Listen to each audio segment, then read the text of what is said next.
പാകിസ്ഥാന്റെ മറ്റൊരു ക്രൂരത കൂടി പുറത്തുവരികയാണ്. ബലൂചിസ്ഥാനെതിരെയുള്ള അടിച്ചമർത്തൽ നടപടികൾ പാകിസ്ഥാൻ കൂടുതൽ ശക്തമാക്കിയിരിക്കുന്ന അവസരമാണ്. ഇതിന്റെ പശ്ചാത്തലത്തിൽ ബലൂചിസ്ഥാനിലെ ക്വറ്റയിൽ നിന്ന് ഞെട്ടിപ്പിക്കുന്ന വാർത്തകളാണ് പുറത്തുവരുന്നത്.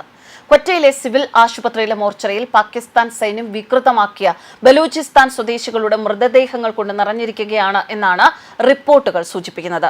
വ്യാജ ഏറ്റുമുട്ടലുകളിൽ ഇതുവരെ കൊല്ലപ്പെട്ട 50-ലധികം പേരുടെ അഴുകിയ മൃതദേഹങ്ങൾ മോർച്ചറിയിൽ ഒന്നിനു മുകളിൽ ഒന്നായി അടുക്കി വെച്ചിരിക്കുന്നതിന്റെ ഭയാനകമായ ചിത്രങ്ങൾ ഇതിനോടകം പുറത്തു വന്നിട്ടുണ്ട്.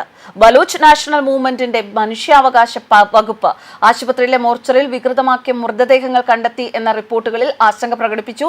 മൃതദേഹങ്ങൾ തിരിച്ചറിഞ്ഞ മാന്യമായ ശവസംസ്കാരം നൽകണമെന്ന് മനുഷ്യാവകാശ സംഘടനകളോട് ആവശ്യപ്പെട്ടതായും സൂചനകളുണ്ട്. കഴിഞ്ഞ ഞായറാഴ്ചയാണ് വികൃതമാക്കിയ മൃതദേഹങ്ങളുടെ ചിത്രങ്ങൾ സംഘടന പങ്കിട്ടത്. കഴിഞ്ഞ മാസം പാകിസ്ഥാൻ സുരക്ഷാ സേന നടത്തിയ വ്യാജ ഏറ്റുമുട്ടലുകളിൽ 2 ഡസനിലധികം ആളുകളാണ് കൊല്ലപ്പെട്ടത്. അതിൽ 1 ഡസനോളം പേരെ അവരുടെ കുടുംബങ്ങൾ തിരിച്ചറിഞ്ഞ് സംസ്കരിച്ചിട്ടുണ്ട്. ബാക്കിയുള്ളവർക്ക് ശവസംസ്കാര ചടങ്ങുകൾ നിഷേധിക്കപ്പെട്ടിരിക്കുകയാണെന്നാണ് സംഘടനയുടെ കുറ്റപ്പെടുത്തൽ. പാകിസ്ഥാൻ സർക്കാരിനോടും ബന്ധപ്പെട്ട എല്ലാ മനുഷ്യാവകാശ സംഘടനകളോടും അടിയന്തരവും കർശനവുമായ നടപടി സ്വീകരിക്കണമെന്ന് സംഘടന ആവശ്യപ്പെട്ടിട്ടുണ്ട്.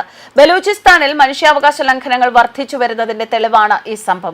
ബലൂചിസ്ഥാനിൽ പാകിസ്ഥാൻ സൈന്യം ക്രൂരവും അക്രമാസക്തവുമായ അടിച്ചമർത്തൽ കൂടുതൽ ശക്തമാക്കിയിരിക്കുകയാണ്. പാകിസ്ഥാൻ സുരക്ഷാ സേന മറ്റ് സഖ്യകക്ഷി സായുധ സംഘങ്ങളുമായി സഹകരിച്ച് ആളുകളെ വലിയ തോതിൽ തട്ടിക്കൊണ്ടുപോകൽ നടത്തിയതായി നിരവധി മാധ്യമങ്ങൾ റിപ്പോർട്ട് ചെയ്തിട്ടുണ്ട്.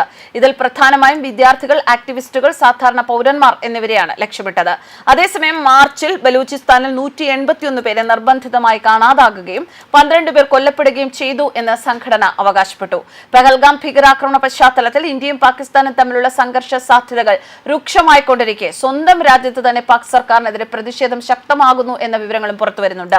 ഇസ്ലാമാബാദിലെ ലാൽ മസ്ജിദിലെ വിവാദ മത പുരോഹിതനാണ് മൗലാന അബ്ദുൾ അസീസ് ഗാസി. ഇദ്ദേഹത്തിന്റെ ഒരു വീഡിയോ ആണ് ഇപ്പോൾ വ്യാപകമായി പ്രചരിക്കുന്നത്.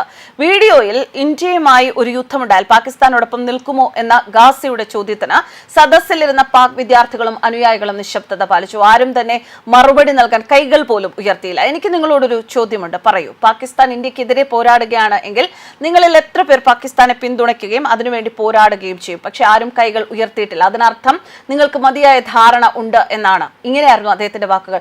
പാകിസ്ഥാനിൽ അവിശ്വാസത്തിന്റെ ഒരു ഭരണകൂടമാണുള്ളത്, ക്രൂരവും ഉപയോഗശൂന്യവുമായ ഒരു ഭരണകൂടം. അത് ഇന്ത്യയേക്കാൾ മോശമാണ് എന്നാണ് ഗാസി പാകിസ്ഥാൻ ഭരണകൂടത്തെ വിമർശിച്ചു പറഞ്ഞ വാക്കുകൾ.